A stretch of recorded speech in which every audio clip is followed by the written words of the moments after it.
आज के इस विश्लेषण में हम एक ऐसी खामोश महामारी पर बात करने जा रहे हैं जो हम सबके, जी हां, आपके और मेरे दिमाग के काम करने के तरीके को पूरी तरह से बदल रही है।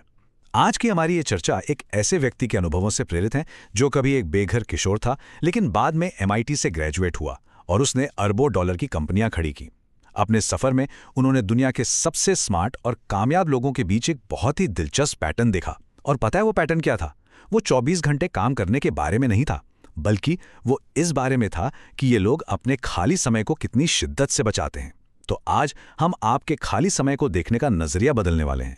हम बात करेंगे दिमाग के पुनर्वास यानी ब्रेन रिहैब की, और आप जानेंगे कि क्यों आपके शौक या आपकी हॉबीज अब कोई ऐशो आराम की चीज नहीं रह गई हैं, बल्कि सच तो यह है कि बर्नआउट और एआई की इस सुनामी के खिलाफ वो आपका सबसे बेहतरीन और अचूक हथियार है। चलिए देखते हैं आज हम किन चीजों पर फोकस करेंगे। सबसे पहले स्क्रीन और हमारा दिमाग। दूसरा, दिमाग का पुनर्वास और आपके शौक। तीसरा है VIBE यानी वाइब फ्रेमवर्क। चौथा, प्रदर्शन नहीं केवल खेल। और आखिर में फिनलैंड और खुशी का रहस्य। तो चलिए सीधे पहले भाग में चलते हैं, स्क्रीन और हमारा दिमाग। अब आप सोच रहे होंगे कि यार आखिर हमें इस रिहैब की जरूरत ही क्यों है। इसे समझने के लिए हमें पहले उस नुकसान को समझना होगा जो रोजाना हमारे दिमाग को हो रहा है। हमारा दिमाग इस समय एक बहुत ही खतरनाक दो तरफा हमले का सामना कर रहा है, और इसकी शुरुआत होती है हमारे डिजिटल कंजम्पशन से। जरा इस नंबर को देखिए, 70। नीलसन रिसर्च के मुताबिक एक औसत इंसान हर हफ्ते 70 घंटे स्क्रीन घूरने में बिताता है। 70 घंटे यानी दिन के लगभग 10 घंटे। जरा सोचिए, 20 साल पहले लोगों के पास शौक हुआ करते थे, आज हमारे पास सिर्फ स्क्रीन है। एक तरह से देखा जाए तो हमारी स्क्रीन हमारी फुल टाइम बॉस बन चुकी है। लेकिन दिक्कत यह है कि इसके बदले में वो हमें जो सैलरी दे रही है ना, वो है मेंटल बर्नआउट और ब्रेन रॉट। और लगातार स्क्रीन से चिपके रहने की वजह से हम सोशल मीडिया के खतरनाक जाल में फंस जाते हैं। देखिए, सोशल मीडिया को डिजाइन ही इस तरह किया गया है कि यह आपको डोपामाइन के तेज झटके दे सके। इसके 3 सबसे बड़े साइड इफेक्ट्स हैं। पहला, हमारे दिमाग की सहन शक्ति इतनी बढ़ जाती है कि उसे छोटी छोटी खुशियों में मजा आना बंद हो जाता है। उसे और भी जल्दी जल्दी डोपामाइन चाहिए। दूसरा है शेयरिंग बनाम केयरिंग। इसे हम कैमरा ऑपरेटर सिंड्रोम भी कह सकते हैं। याद कीजिए, आखिरी बार आप किसी कॉन्सर्ट में कब गए थे या कोई खूबसूरत सनसेट कब देखा था। आज हम उस पल को असल में जी नहीं रहे होते हैं, हम बस उसे अपने फोन के लेंस से देख रहे होते हैं। हमने खुद को अपनी ही जिंदगी के मुख्य किरदार से हटाकर अपने फॉलोअर्स के लिए महज एक कैमरा ऑपरेटर बना लिया है। और यही अलगाव हमें तीसरे और सबसे खतरनाक साइड इफेक्ट की तरफ ले जाता है। ये तीसरा साइड इफेक्ट है एनहेडोनिया। ये कोई फैंसी जार्गन नहीं है, ये एक असली क्लिनिकल टर्म है। इसका सीधा सा मतलब है रोजमर्रा की आम चीजों से खुशी महसूस करने की क्षमता का पूरी तरह से खत्म हो जाना। जब आपका दिमाग डिजिटल जंक फूड से इतना ज्यादा भर जाता है तो असल जिंदगी की छोटी और शांत खुशियां उसे महसूस ही नहीं होती। अब ये तो था हमले का सिर्फ पहला चरण, जो अपने आप में काफी डरावना है, लेकिन जो दूसरा चरण है ना, वो इससे कहीं ज्यादा खतरनाक है। जरा इस फर्क को समझिए। एक तरफ सोशल मीडिया हमारे ध्यान को भटकाता है, ये हमारे फोकस को तोड़ता है। लेकिन दूसरी तरफ आर्टिफिशियल इंटेलिजेंस यानी AI कुछ बिल्कुल ही अलग कर रहा है।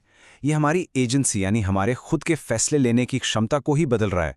सोशल मीडिया आपको डिस्ट्रैक्ट करता है, पर AI सक्रिय रूप से आपकी सोचने, संघर्ष करने और स्वतंत्र फैसले लेने की ताकत को टेक ओवर कर रहा है। इसे साबित करने के लिए माइक्रोसॉफ्ट की एक हालिया स्टडी देखिए। उन्होंने करीब 300 प्रोफेशनल्स पर टेस्ट किया। नतीजे क्या थे? जब लोग AI पर बहुत ज्यादा भरोसा करने लगते हैं तो वे असल में अपने खुद के दिमाग का स्विच ही ऑफ कर देते हैं। वे अपना काम दोबारा चेक करना छोड़ देते हैं और उनकी क्रिटिकल थिंकिंग बिल्कुल ठप पड़ जाती है। सोचने के लिए AI पर इस कदर निर्भर होना बिल्कुल वैसा ही है जैसे आप किसी और को जिम भेज दें और फिर शीशे के सामने खड़े होकर हैरान हो कि आपकी अपनी सेहत क्यों नहीं सुधर रही। AI सिर्फ आपके काम को आउटसोर्स नहीं कर रहा, सच कहूं तो ये आपके दिमाग को ही आउटसोर्स कर रहा है। तो अब आते हैं भाग 2 पर, दिमाग का पुनर्वास, आपके शौक। तो सबसे अहम सवाल, हम इस सबसे लड़ें कैसे? अगर सोशल मीडिया और AI वो डिजिटल जंक फूड हैं जो हमारे दिमाग को खोखला कर रहे हैं, तो चुनौतीपूर्ण शौक वो पौष्टिक आहार हैं जिसकी हमारे दिमाग को सबसे ज्यादा जरूरत है। इसे एक मेडिकल उदाहरण से समझते हैं। मान लीजिए आप अपने हाथ पर 6 महीने के लिए प्लास्टर बांध लें। क्या होगा? जब प्लास्टर कटेगा तो मांसपेशियां वैसी नहीं रहेंगी, वो सिकुड़ जाएंगी, कमजोर हो जाएंगी। आपको अपनी कलाई हिलाने के लिए भी रिहैब की जरूरत पड़ेगी। आपके दिमाग के साथ भी बिल्कुल यही हो रहा है। जब आप AI से अपना काम करवाते हैं या ज़ॉम्बी की तरह बस रील स्क्रॉल करते रहते हैं, तो आप एक डीप फेक मास्टरी के भ्रम में जी रहे हैं। इसमें कोई संघर्ष नहीं है और बिना संघर्ष के दिमाग का कोई विकास नहीं होता। आपका दिमाग तभी सीखता है जब वास्तविकता उसे चुनौती देती है। आपके शौक आपको गलतियां करने और कुछ नया सीखने पर मजबूर करते हैं, और यही आपका कॉग्निटिव रिहैब है। आजकल का ये 24-27 हसल कल्चर हमें यही सिखाता है ना कि हॉबीज पर टाइम वेस्ट करना मतलब काम से जी चुराना है। लेकिन मिशिगन स्टेट के रिसर्चर्स की इस 20 साल लंबी स्टडी के आंकड़े देखिए। उन्होंने 773 नोबेल पुरस्कार विजेताओं को स्टडी किया, और क्या पाया? ये बेहतरीन दिमाग वाले लोग अपने बाकी साथियों की तुलना में गंभीर शौक रखने में 3 गुना आगे थे, और फाइन आर्ट्स या म्यूजिक ट्रेनिंग होने के चांस तो 9 गुना ज्यादा थे। तो बात एकदम साफ है, दुनिया के सबसे कामयाब लोगों के लिए शौक काम से ली गई कोई गिल्टी ब्रेक नहीं है, बल्कि यही वो असली फ्यूल है जो उनके दिमाग को और भी तेज बनाता है। अब आते हैं भाग 3 पर, VIBE वाइड फ्रेमवर्क।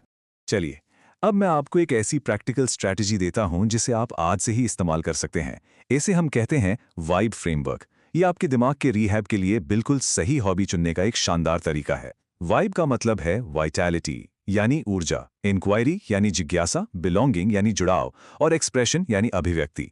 जो भी इंसान अपनी लाइफ में टॉप लेवल पर परफॉर्म करना चाहता है, उससे इन 4 पिलर्स की जरूरत होती ही है। आइए इन्हें एक एक करके समझते हैं ताकि आप खुद तय कर सकें कि आपके दिमाग को अभी किस चीज की सबसे ज्यादा जरूरत है। पहला पिलर है वाइटैलिटी यानी ऊर्जा। खुद से पूछिए, क्या आप अंदर से पूरी तरह थका हुआ या सुस्त महसूस कर रहे हैं? अगर आप दिन भर स्क्रीन के पीछे बैठ के फिजिकली इनएक्टिव हो गए हैं, तो आपको एक ऐसे शौक की जरूरत है जो आपकी हार्ट रेट बढ़ा दे। ये जिम में जाके खुद को सजा देने के बारे में नहीं है, ये अपनी बॉडी को मूव करने के बारे में है। एक डांस क्लास ज्वाइन कर लीजिए, मार्शल आर्ट्स ट्राई कीजिए, ट्रैकिंग पर जाइए, या दोस्तों के साथ बैडमिंटन ही खेल लीजिए। डेस्क जॉब वाली सुस्ती को दूर भगाने का ये पहला और सबसे जरूरी कदम है। दूसरा पिलर है इंक्वायरी यानी जिज्ञासा। क्या आप बहुत जल्दी बोर हो जाते हैं? तो आपको एक ऐसी हॉबी चाहिए जो आपको फिर से जीरो पर ला खड़ा करे, जहां आप बिल्कुल नौसिखे हों। कोई नई भाषा सीखें, चेस खेलना शुरू करें, या कोई ऐसा काम करें जो आपने पहले कभी ना किया हो। याद है ना वो प्लास्टर वाला हाथ? आपके दिमाग को ग्रो करने के लिए कुछ नया और मुश्किल चाहिए। ये बहुत ही हेल्दी बात है कि आप संघर्ष करें, गलतियां करें, और ऐसा फील करें कि यार मुझे तो ये बिल्कुल नहीं आता। यही वो फ्रिक्शन है जो आपके दिमाग का ऑपरेटिंग सिस्टम अपग्रेड करता है। तीसरा पिलर है बिलोंगिंग यानी जुड़ाव। सच सच बताइए, क्या आपके पास एक असली कम्युनिटी है या सिर्फ फोन में हजारों कॉन्टैक्ट्स की एक लिस्ट? बिलोंगिंग का मतलब है एक ऐसा शौक अपनाना जो आपको असल लोगों से, एक ट्राइब से जोड़ दे। किसी रनिंग क्लब का हिस्सा बने, किसी लोकल ग्रुप के साथ म्यूजिक प्ले करें, या किसी NGO में वॉलंटियर करें। असली दुनिया में किसी साझा मकसद के लिए लोगों के साथ मिलकर काम करना आपकी डिजिटल नेटवर्किंग से 1000 गुना बेहतर है। ये आपको जमीन से जुड़े रखता है। और चौथा पिलर है एक्सप्रेशन यानी अभिव्यक्ति। क्या आप कुछ क्रिएट करने से ज्यादा सिर्फ कंटेंट कंज्यूम कर रहे हैं? अगर हां, तो ऐसा शौक अपनाएं जो आपके अंदर की क्रिएटिविटी को बाहर निकाले। फोटोग्राफी, पेंटिंग, पॉटरी, लिखना, या फिर कुकिंग, कुछ भी। और हां, इसके बारे में बहुत ज्यादा सोचने की जरूरत नहीं है। एक ही हॉबी एक साथ कई पिलर्स को कवर कर सकती है। जैसे अगर आप किसी बैंड में गिटार बजाते हैं, तो एक्सप्रेशन भी है और बैंड के साथियों के साथ बिलोंगिंग भी। मकसद बस इतना है कि आप वो चुनें जो आपको पसंद है, और उसके जरिए वापस खुद से जुड़े। भाग 4, प्रदर्शन नहीं, केवल खेल। अब सुनिए, जब आपको अपनी मनपसंद हॉबी मिल जाए ना, तो उसे तुरंत बर्बाद कर देने का एक बहुत ही कॉमन तरीका भी है, और हमें इस पर बात करनी होगी। आप अपनी खुशी को एल्गोरिदम के हाथों आउटसोर्स कर रहे हैं। ये कोट बिल्कुल सटीक बैठता है। जैसे ही आप अपने शौक को इंटरनेट पे पोस्ट करना शुरू करते हैं, आप अपने लिए खेलना बंद कर देते हैं और दुनिया के लिए परफॉर्म करना शुरू कर देते हैं। ये बिल्कुल वैसा है जैसे आप इतनी दूर पेरिस जाएं और अपना सारा समय बस मोनालिसा के साथ सेल्फी लेने में बिता दें, सिर्फ लोगों को दिखाने के लिए, और अंत में आप खुद को उसी स्क्रीन के पीछे फंसा हुआ पाते हैं जिससे आप बचने निकले थे। अपने रिहैब को एक पब्लिक परफॉर्मेंस बना देना उसकी सारी हीलिंग पावर को खत्म कर देता है। तो फिर अपने इस खेल को बचाएं कैसे? आपको सोशल मीडिया की इस लहर से लड़ने की जरूरत नहीं है, बस खुद को इससे अलग कर लीजिए। अपने शौक को प्राइवेट रखिए। कितने लाइक्स मिले ये देखने के बजाय ये देखिए कि आपको कितना मजा आया। और सबसे जरूरी बात, जब भी आप अपनी हॉबी को टाइम दें, उसके बाद खुद से ये एक सवाल जरूर पूछें, क्या मैंने खुद को ज्यादा जिंदा महसूस किया या ज्यादा जज्ड? अगर आपका जवाब है जज्ड, तो बॉस आप गलत ट्रैक पर हैं। आपका शौक वो इकलौती जगह है जहां आपको एक परफेक्ट मशीन बनने की जरूरत नहीं है, वहां आप बस एक इंसान हो सकते हैं। और अब भाग 5, फिनलैंड और खुशी का रहस्य। ये बात हमें आज के आखिरी पॉइंट पर ले आती है। जरा सोचिए, क्या हो अगर एक पूरा देश इसी वाइब फ्रेमवर्क पर चलने लगे? वर्ल्ड हैप्पीनेस रिपोर्ट में फिनलैंड लगातार 8 साल से नंबर 1 पर है। अब फिनलैंड कोई जादुई जगह तो है नहीं, बल्कि वहाँ की सर्दियाँ दुनिया में सबसे लंबी और डिप्रेसिंग होती हैं।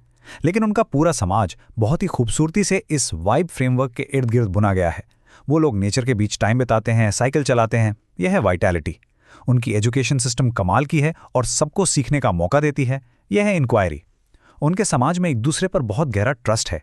यह है बिलोंगिंग। और वो आर्ट या म्यूजिक सिर्फ अपने मजे के लिए बनाते हैं, किसी को इम्प्रेस करने के लिए नहीं। यह है एक्सप्रेशन। फिनलैंड ने यह साबित कर दिया है कि अगर आप असली दुनिया के अनुभवों को तरजीह दें तो स्ट्रेस कम होता है और असली खुशी मिलती है। इस नजरिए को समझने के लिए मैं आपको एक छोटी सी कहानी सुनाता हूँ। एक बार एक आदमी ने चिलचिलाती धूप में पत्थर काटते हुए 3 मजदूरों को देखा। उसने उनसे पूछा, तुम लोग क्या कर रहे हो? पहले मजदूर ने झल्लाकर कहा, दिखता नहीं, मैं पत्थर काट रहा हूं। दूसरे ने पसीना पोंछते हुए कहा, मैं अपने परिवार के लिए दिहाड़ी कमा रहा हूं। लेकिन जो तीसरा मजदूर था ना, वो सीधा खड़ा हुआ, उसने आसमान की तरफ देखा और बड़ी ही शांति से एक मुस्कान के साथ बोला, मैं एक भव्य कैथीड्रल बना रहा हूं। काम तीनों का बिल्कुल एक ही था, लेकिन उनके नजरिए ने उस काम का पूरा मतलब ही बदल दिया था। आपको भी काम के बाहर अपनी जिंदगी को इसी नजरिए से देखना होगा। आपके शौक आपको प्रोडक्टिविटी देने के लिए बाध्य नहीं है। वो आपको इंस्टाग्राम पर फॉलोअर्स देने के लिए बाध्य नहीं है, और वो निश्चित रूप से आपको पैसे कमाकर देने के लिए भी बाध्य नहीं है। वो सिर्फ और सिर्फ एक चीज के लिए है, और वो है आपकी खुशी। वो आपके पलों में एक गहरा और सच्चा अर्थ भरते हैं। देखिए, जैसे जैसे मशीनें और एआई और ज्यादा इंसानों की तरह काम करने लगेंगे, हमारा सबसे जरूरी काम यही होगा कि हम खुद को मशीन बनने से रोकें। एआई आपका काम तो कर सकता है, लेकिन वो उस धड़कते हुए जिंदा इंसानी अनुभव की नकल कभी नहीं कर सकता जिसने असल में उस एआई को बनाया है। और यही बात हमें आज के एक बहुत ही गहरे सवाल पर लाकर छोड़ देती है। आपकी जिंदगी महज पत्थरों का कोई ढेर नहीं है जिसे बस ऊंचा करते जाना है ताकि कोई एल्गोरिथम उसे लाइक कर सके। ये एक कैथीड्रल है। इसलिए आज ही नोटिस कीजिए कि आप अपना खाली समय कैसे बिता रहे हैं, आप किन स्क्रीन्स को घूर रहे हैं, और खुद से पूछिए, आप अपने जीवन के साथ किस तरह का कैथीड्रल बना रहे हैं। शायद अब वक्त आ गया है कि आप लॉग ऑफ करें, अपना कोई पुराना शौक वापस ढूंढें और अपने दिमाग को, अपने आप को वापस अपनाएं। आज के इस विश्लेषण में मेरे साथ जुड़ने के लिए आपका बहुत बहुत धन्यवाद।